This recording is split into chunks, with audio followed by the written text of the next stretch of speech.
Al-Fatihah. A'udzubillahi minasyaitonirrajim. Bismillahirrahmanirrahim. Alhamdulillahirabbil alamin arrahmanir rahim maliki yaumiddin iyyaka nasta'in ihdinas siratal mustaqim siratal ladzina an'amta 'alaihim ghairil maghdubi 'alaihim waladdallin. Niki ndherekaken permintaane Habib Jindan niki wadah kitab namanya Tasbitul Fuad. Ini kitab yang menerangkan kutbiahnya Sayyid Abdullah Al-Haddad. Di antara kitab yang sering saya baca, memang kitab ini, kitab Tasbitul Fuad. Saya akan nerangkan tentang cara pandang beliau an kalimati la ilaha illallah Muhammadur Rasulullah. Kata beliau, kalimat ini mudah sekali karena makul. Misalnya begini ya, kita secerdas apapun terus disuruh melogika bahwa alam ini diciptakan oleh ketiadaan, bisa enggak? Enggak bisa kan? Karena hadhil maujudat, terus kita dilatih disuruh bilang khalaqahal adam.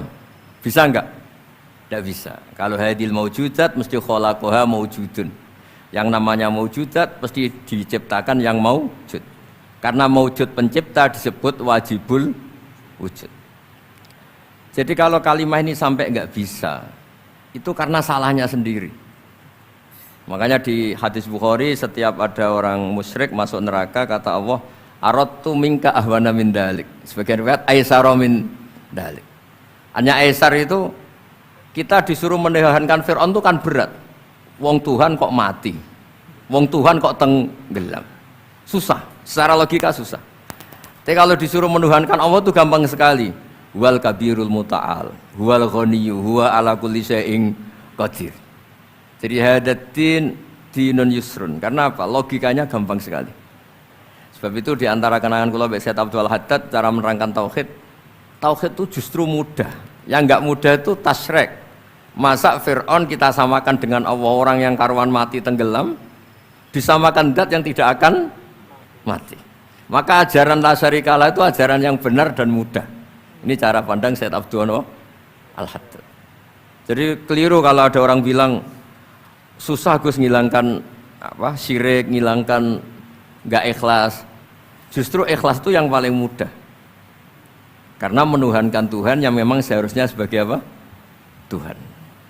Terus niki kula waca beberapa dawuh Sayyid Abdul Haddad tabarruk mawon nggih. Bismillahirrahmanirrahim. Maqala fil khaufi war raja. Ar-raja'u awsa'u minal khaufi li'anna an-nafsa maghrurah. Wa man la ma'ahu ma'rifatun bi qadri khaufi yukhsha 'alaihil inqita. Jadi kita ini kalau terlalu khawatir, kita sholat jangan-jangan enggak diterima, kita sholat jangan-jangan husnul khotimah, suul khotimah, kita sudah dekat kiai, dekat habib, jangan-jangan tetap suul khotimah. Kekhawatiran ini seperti ini bisa yukhsal inqita, bisa fisik Anda tidak kuat. Maka kata beliau, ar-roja awsa'u minal khauf. Ar-roja awsa'u minal khauf.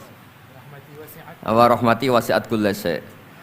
Dan ditulis di aras, inna rahmati sabaqat ghadabi wa riwayatin ghalabat ghadabi. Ya ini jadi jelas ya. Ar-roja awsa'u minal khauf. Li'anna nafsa maghrurah wa man nama'ahu ma'rifatun bi qadri khaufi yukhsha 'alaihil inqita. Waqad qila al-khaufu kulluhu lirrajin war-raja' kulluhu lil khaifin wa tabi'atun nafsi tab'atu ma hiya min taba'it. Terusnya jadi saya punya cerita ya. Ada orang fasik, banyaklah orang, mungkin di semua negara juga banyak. Sampai berani hidup itu kalau ngandani anak-anaknya, "Nak, yang fasik saya tok, jangan sampai kamu." Nanti orang yang bodoh juga gitu. Bapaknya enggak tamat SD, "Nak, yang goblok bapak kamu saja, kamu enggak usah ikut goblok." Ini gara-gara rahmat agama ini limangkana yarjuwah. Agama ini bagi selalu yang punya rojak, tidak bagi yang putus asa.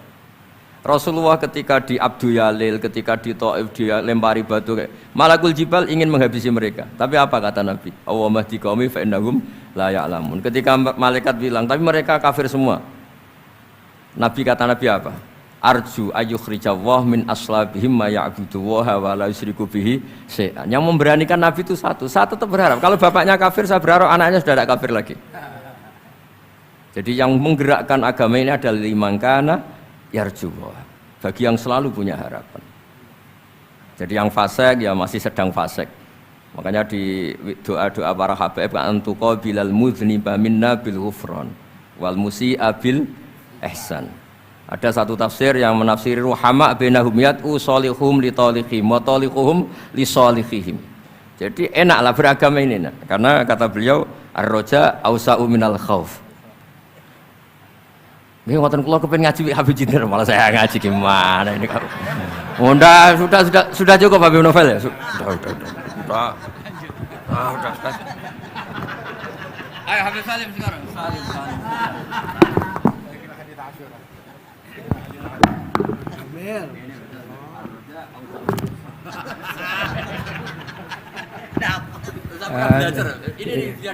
Ini satu kalimat udah cukup udah. Ar-raja awsa'u minal khauf. Alhamdulillah. Udah begini, udah tutup kita, enggak usah lanjut, udah selesai. Agama ini liman kana yarjullah wal yawmal akhir. Abdul ibadah intidarul farad. Yes, naam. Sudah khatam ini. Sahih. Tapi yang nata orang Kerawang. Iya benar. Bismillahirrahmanirrahim. Saya berterima kasih sama Habib Jindan tentang ngamalin sholat sunnah awabin. Kita kalau ngelihat pahala yang disampaikan Habib Jindan tentang sholat sunnah awabin itu Masya Allah setara dengan ibadah 12 tahun. Allahu Akbar. Itu dialog Habib Jindan sama Habib Novel. Dan sejak itu alhamdulillah saya dengan izin Allah menghidupkan kembali apa yang didawamkan oleh guru-guru kami dan orang-orang tua kami di Al-Mansuriyah. Dan kalau kita lihat kan pahala puasa Asyura ngapus tahun. Nah kalau awabin 12 tahun, Masya Allah, itu luar biasa. Saya kira cukup biar ke bagian yang lain. Oh, udah kejauhan maghrib.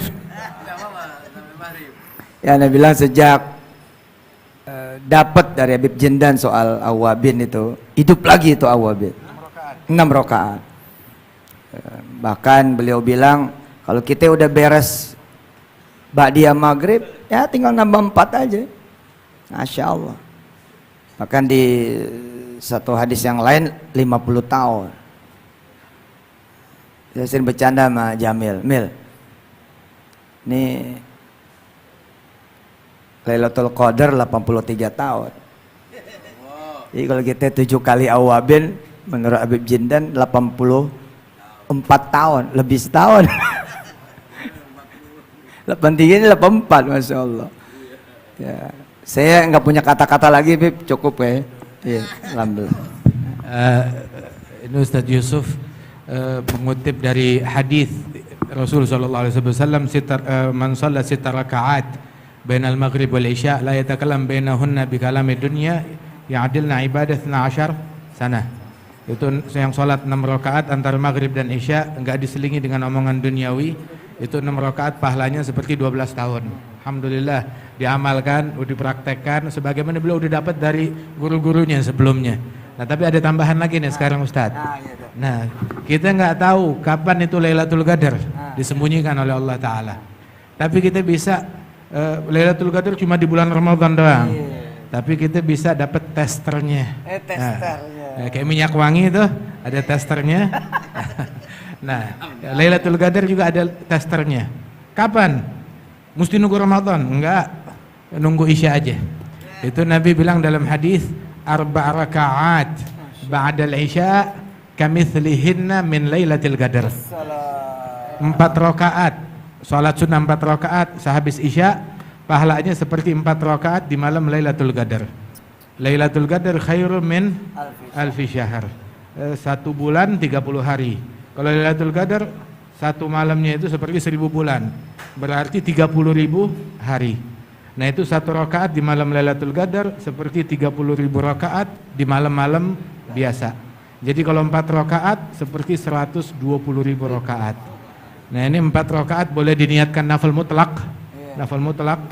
Biasanya mereka tuh habis lain ba'diyah isya 2 rakaat, terus yang 4 rakaat ini bisa diniatkan nafil mutlak ataupun juga bisa diniatkan witir. Biasanya mereka sekalian niat sholat hajat, sholat hifid minal ma'asi, kemudian juga sholat taubat kepada Allah Ta'ala sebelum tidur, gitu. Kemudian juga atau juga bisa diniatkan sholat witir 4 rakaat sekaligus. Subhanallah, 4 rakaat di sehabis isya, seperti 4 rakaat di malam Lailatul Qadar. Di antara amalan yang selalu kita lihat min Syekhina Al-Habib Umar, ini hadis juga kita dengar dari beliau, kita dapatkan dari beliau secara nassan wa tatbiqan. Nasnya kita dapat, kemudian prakteknya depan mata, bertahun-tahun kita lihat Habib Umar ngerjain itu. Benar. Sehabis isya beliau sholat 2 rakaat. 2 rakaat ba'diyah. Ba'diyahnya itu dengan metode yang dipakai al-Imam Al-Allamah Mufti Diyar Hadramiyah Al-Habib Abdurrahman bin Muhammad Al-Mashhur, sahib Bughya Mustarsyidin. Ada Imam Abdurrahman Mashhur, lebih dari 35 tahun, hampir 40 tahun. Salat ba'diyah isya, rakaat pertama setelah Fatihah membaca surat Alif Lam Mim Sajdah full. Rakaat kedua membaca surat Tabarak. Wal Habib Umar yang kita lihat selama yang kita kenal itu ba'diyah isyanya ya begitu. Ya, seperti itu. Pakai rakaat pertama sehabis Fatihah Alif Lam Mim Sajdah, rakaat kedua Tabarak. Wal Habib Abdurrahman Mashhur kakeknya Habib Umar. Kakeknya Al Habib Umar dari neneknya beliau. Ya, sebab Al Habib Salim bin Hafidh menikah dengan putrinya Al Habib Ali Al-Mashhur bin Al Habib Ali bin Abdurrahman bin Muhammad Al-Mashhur, Mufti Diyar Hadramiyah. Kemudian juga setelah dua rakaat itu baru beliau tambah sholat 4 rakaat. 4 rakaat yang sama seperti 4 rakaat di malam Lailatul Qadar. Masya Allah, ini kita pulang dari sini dapatnya banyak banget insya Allah. Ya, tapi kalau diamalkan. Qabilnal ijazah. Salim Syatiri, Habib Salim Syatiri, beliau bilang ente kalau masuk maktabah, perpustakaan, ada amalan yang nggak bisa kita capai, yang sulit dicapai dengan perbuatan, itu pahalanya bisa kita capai dengan niat. Maka ketika masuk perpustakaan ngelihat kitab yang banyak, niat untuk membaca semuanya, mempelajari semuanya, mengamalkan semuanya. Udah dapat. Fasilitas itu. Walaupun kita hadir di sini, banyak yang kita dengar, paling enggak kita niatkan. Masya Allah. Wa innamal likulli imrin ma nawa. An-niyah matiyah. Yaqul Sayyidina Al-Junaid, man fataha ala nafsihi baban niyyah hasanah fatahallahu alaihi 70 min abwabit taufiq. Yang buka buat dirinya satu pintu niat kebaikan, dibukakan oleh Allah 70 pintu niat taufik, bantuan terwujudkan amalannya tersebut. Fi riwayah niatul mu'min khair min amalih. Ya dari sisi ya nggak pakai capek, nggak pakai keluar duit, nggak pakai apa. Pahalanya bukan nanti, dari sekarang udah bisa kita dapatkan. Min nahiyah. Maghrib. Makanya niat itu, Beb, niat ngapalin Quran. Niat ngapalin Quran, aman niat ngajarin sedunia. Tapi ada bukti ngajarin mulai 1 orang, 2 orang. Niat ngapalin Quran. Masih ada waktu. Zakar ini tentang niat disebutkan oleh Syekh Al-Habib Umar tentang niat menghafalkan Quran. Dulu beliau mewasiatkan kepada thalabatul ilm niat hafalin Al-Quran. Walaupun nggak kesampaian, seandainya meninggal dunia sedangkan dia belum selesai menghafalkan Al-Quran, belum kesampaian, maka Allah Ta'ala utus malaikat di dalam kuburannya yang ngebantu dia menghafalkan Al-Quran. Jadi ada les private ngajarin dia Al-Quran hingga dibangkit hari kiamat udah hafal Al-Quran, masuk di dalam barisannya ahlul Quran, ahlullah wa khasatuh. Masya Allah. Ya, kita niatkan dari sekarang itu semuanya.